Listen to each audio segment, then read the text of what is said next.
Hey everyone, welcome back. So today we are just going to learn about CNCF. So in this video we are just covering about what is CNCF is, its history, its projects, its landscape, and each and everything. So whether you are just new to the cloud native or just curious in this video, I'll just help you to understand CNCF in very simple way. So let's get started.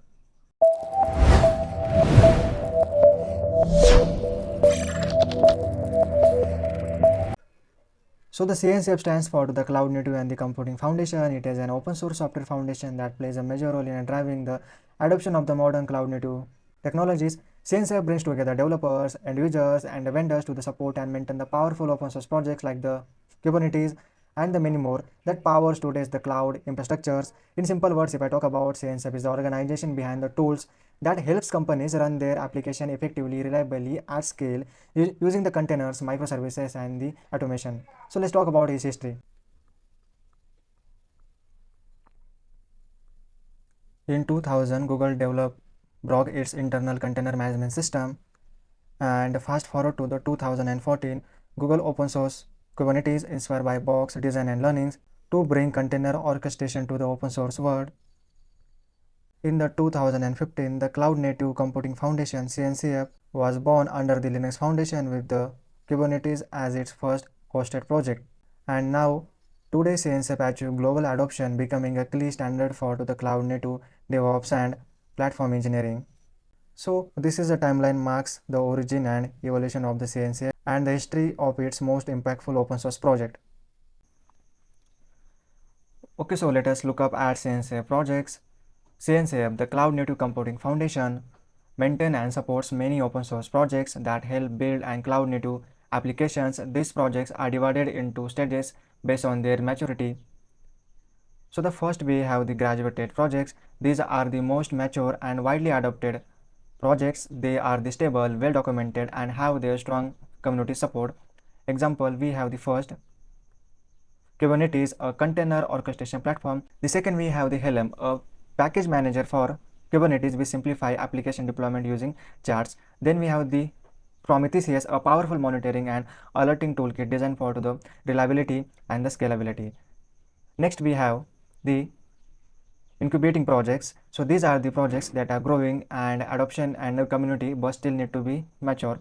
So here are some of the examples. The first we have Captain, a control plane for the cloud native application lifecycle and orchestration. Then we have the OpenTelemetry. It provides unified the standard for the collecting metric logs and their traces. Then we have the another example like the Kubevela. So it's a modern application delivery platform that simplifies Kubernetes for the developers. Then the last we have the sandbox projects. These are the early stage projects. These are the experimental or emerging. They still under heavy development and the evaluation. So here are some of the examples. We have the kubeslice enable secure and the seamless communication between the Kubernetes cluster. Then we have the kubestealer help the manage and distributed edges cluster from the single control plane. Then we have the another example like the clusternet help makes it easy and manage multiple Kubernetes cluster at scale. So this is the overview of the CNCF projects. So now let's understand CSM landscape. So here is the image. So this image is not visible to you. So you can do one thing is like that you can just visit the https landscape.cncf.io. So let's open this URL.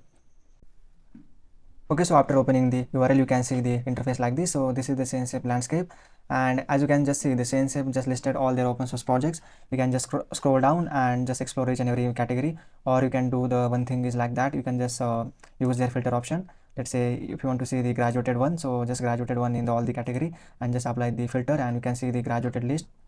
And in the same way, if you want to just see the all the incubating one, so you can just select that and just apply filter, and you can see the all the incubating one also. And if you want to see their sandbox project, so you can just select this sandbox one and just apply filter, and you can see the list of the all the sandbox projects. Okay, so this is the CNCF landscape. You can just open the URL https landscape.cncf.io and just explore all these open source projects. Okay, so now let's understand the why CNCF is important to you. Why CNCF is important? The first we have the global adoption. CNCF open source projects like Kubernetes, Helm are used by the top companies worldwide. That means when you learn the CNCF tools, you are learning industry standard tech that are already major cloud native systems. The second we have the standardization. CNCF helps the set clear standard across the cloud native world.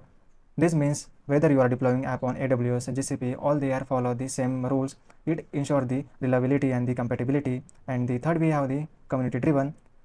These open source projects are built and maintained by the huge open source community, not controlled by the single company. Anyone can contribute or raise an issue, including student and developer like us. The fourth one, we have the innovation hub. Science Hub is where modern tech is born. The most cutting edge trends like the service mesh, observability have started in the Science Hub open source projects. It's always at the front of the cloud native innovation. And the fifth, we have the learning and the careers. Learning Science Hub tools boost your resume, and the certification like the CKA, CCAT, or the KCNE are respected by the recruiters, and the contributing to the Science Hub open source projects can even open doors to the internship and the Google Summer of Code or jobs in the top-notch tech companies. And the sixth one, we have the vendor neutral. Science Hub is not owned by the single cloud company. It's neutral, which means all the companies or tools and users work together equally. This avoids vendor lock-in, apps keeps in the ecosystem open and fair. So this is why the Science Hub is important for us.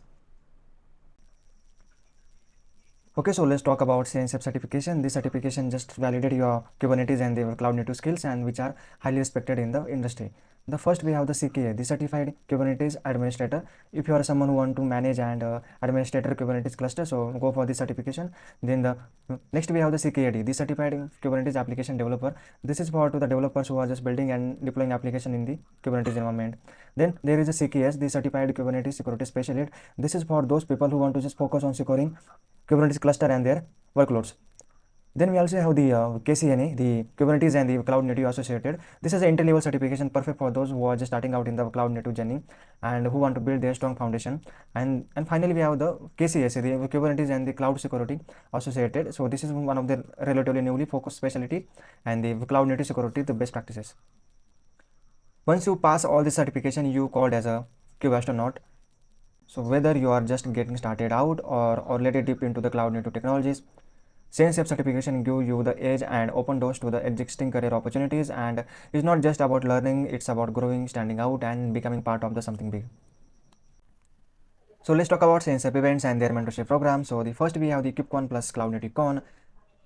This is the global series. It brings together adopter and technologies from leading open source and the cloud native communities. These events are held multiple times in a year across various regions, including Europe, China, Japan, India, and North America. It's a great platform to learn from experts, attend technical sessions, and engage with the community. And the next, we have the LFX mentorship program. So this is an incredible opportunity to gain real world experience by contributing to the actual real world Science Hub open source projects. It runs the multiple times in a year, spring, summer, and fall. And the selected mentees get hands-on experience directly from to the open source project's maintainer, and the selected mentee also gets stipend. So whether you want to attend world-class conferences or get a mentorship on the Science Hub real world project, so Science Hub has something valuable for you. Okay, so that's a wrap. So we have covered all the key aspects to help you to understand what Science Hub is all about. Its landscape, its projects, its event. We have covered all the things. I hope you enjoyed the video so far. So if you have any doubt or any question, you can just ask in the comment below. I'm happy to help you. Thank you so much for watching.